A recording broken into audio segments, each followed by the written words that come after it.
공급 변목 현상 그리고 유가 상승세와 노동시장의 느린 회복세 등은 쉽게 해결이 되지 않고 여전히 쌍방 요인으로 작용할 가능성이 높은 만큼 올해 4분기까지는 물가 상승이 계속될 것으로 예상을 하고 있습니다. 분명 지금은 단기적으로 부담이 되는 지표가 발표가 되었고 시장에서 가장 우려하고 있는 기준금리 인상 사이클은 변함이 없다라고 보시면 됩니다. 지금 당장은 10월 소비자 물가 발표는 시장에 부담이 되는 요인이라고 보시면 되겠습니다.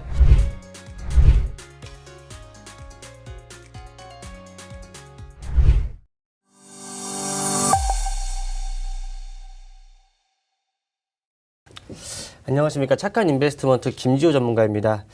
제가 지난주 방송에서 시장은 박스권에서 횡보하고 있다고 말씀을 드렸고 박스권 안에서 추세를 형성하고 있는데 여러 가지 상황을 종합을 해봤을 때 이탈보다는 돌파할 가능성이 더 높다라고 말씀을 드렸습니다.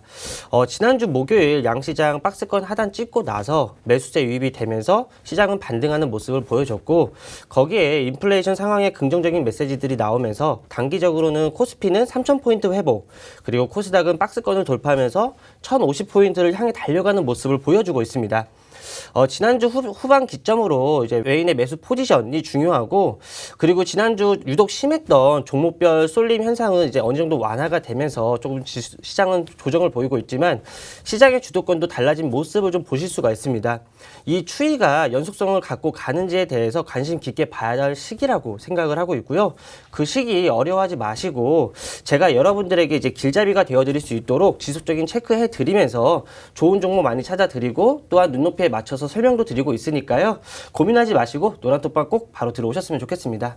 자, 일단 시장의 이슈부터 좀 살펴보도록 할게요. 최근 이제 발표되는 지표들이 있기 때문에 그와 관련된 변수들을 주목해봐야 된다라는 이야기 방송 중에 많이 언급을 했었거든요. 우리 어떤 이슈 좀 살펴볼까요? 예, 일단 오늘도 그렇지만 지난주까지 최근 시장의 대응은 상당히 좀 어려웠을 겁니다. 시장 자체도 제대로 된 상승이 나오지 않았고 하락하는 종목이 상승하는 종목의 몇 배나 많았기 때문에 매수하면 떨어진다라는 느낌을 많이 받으셨을 것 같습니다. 그만큼 시장에 대한 이해를 잘 해야 그 대응을 잘할 수 있다고 생각이 되는데요. 일단 최근에 가장 중요한 지표를 한번 확인해 봐야 할 것 같습니다. 바로 미국 10월 소비자 물가부터 한번 알아보겠습니다.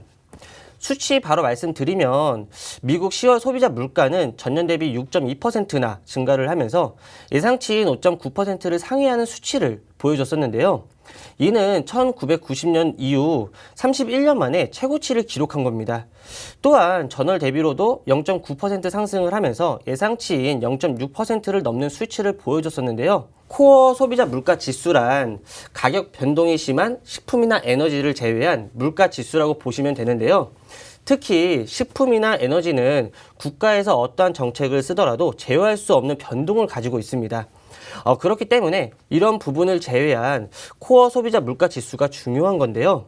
식품과 에너지 가격을 제외한 코어 소비자 물가에서도 전년 대비 4.6%, 전월 대비 0.6%를 기록하면서 최근에 지속적으로 높은 수준의 상승률을 기록하고 있습니다.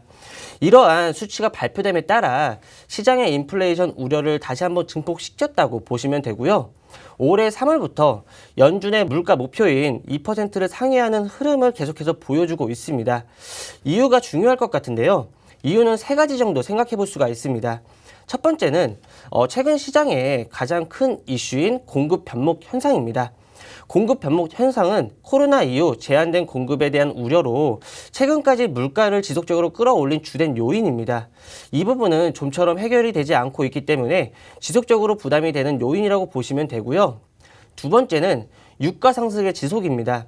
11월 5일에 있던 오펙 플러스 회의에서도 기존 생산 규모 계획을 유지한다고 발표를 했었는데요. 지속적인 유가 상승에도 생산 규모를 늘리지 않는다면 당연히 유가는 더 상승할 가능성이 높습니다. 그렇다면 당연히 물가 또한 상승할 확률이 높아지는 거겠죠. 이런 부분이 물가 상승의 상승 압력을 더하고 있다고 보시면 되고요. 세 번째로는 노동시장의 느린 회복이 이유라고 볼 수 있겠습니다. 물론 10월 고용 지표는 호조세를 보인 게 맞습니다. 하지만 현재 노동시장의 구조적인 회복세가 아직까지는 제대로 나오지 않았다라는 점에서 물가 상승은 단기적으로 쉽게 해소되지 못할 가능성이 높습니다. 거기에 더해 사실 상반기에는 일부 품목에서 가격 상승이 크게 일어나면서 물가 상승을 이끌었다고 보면 이번 하반기 물가 상승은 전반적 품목 모두 상승을 보이면서 소비자 물가를 올리고 있다는 점이 상반기와 달리 시장에 더 크게 부담이 되는 모습을 보여주고 있는 건데요. 앞서 언급드린 공급 변목 현상 그리고 유가 상승세와 노동시장의 느린 회복세 등은 쉽게 해결이 되지 않고 여전히 쌍방 요인으로 작용할 가능성이 높은 만큼 올해 4분기까지는 물가 상승이 계속될 것으로 예상을 하고 있습니다. 내년 상반기까지는 5%대의 높은 물가 수준이 이어질 가능성이 높은데요. 다만 올해 높은 기저와 지금의 상방 요인들은 점진적으로 해소될 가능성이 있고 그걸 예상하고 있습니다. 그렇다면 내년도 연말 기준으로는 물가 수준이 연준이 제시한 2%대까지는 진입할 수 있을 것으로 보고 있는데요. 하지만 지금 당장은 10월 소비자 물가 발표는 시장에 부담이 되는 요인이라고 보시면 되겠습니다. 이에 따라서 다시 한번 연준의 물가 대응을 위해 기준금리 인상 가속화에 대한 우려가 생겨나고 있는 것은 맞습니다. 특히 미국 바이든 대통령이 성명을 통해 물가 상승 추세를 뒤집는 것이 최우선 사안이라고 밝히면서 당국의 강력한 물가 대응을 피력한 점도 시장에서는 우려가 심각하다고 생각하는 것 같습니다. 하지만 제가 맨 처음에 인플레이션에 대한 긍정적인 메시지가 나온다라고 말씀을 드렸는데 연준은 11월 FOMC 회의에서도 지속적인 물가 상승은 일시적이라고 계속해서 언급을 했습니다. 그를 통해 기준금리 인상 사이클에 대한 기조는 유지하겠다라는 의지를 피력한 바 있기 때문에 물가 안정을 위해 노력을 하더라도 미국의 기준금리는 기존의 스탠스인 내년 4분기부터 인상이 될 것으로 전망하고 있습니다. 정리를 하자면 분명 지금은 단기적으로 부담이 되는 지표가 발표가 되었고 시장에서 가장 우려하고 있는 기준금리 인상 사이클은 변함이 없다라고 보시면 됩니다. 지금은 분명히 단기적인 대응이 필요할 때라고 생각을 하고 있습니다. 이러한 이슈에 시장은 부담을 느껴서 하락하게 된다면 그 전에 미리 매도를 하거나 오히려 기회라고 생각하고 매수하는 전략도 좋다라고 생각을 하고 있습니다.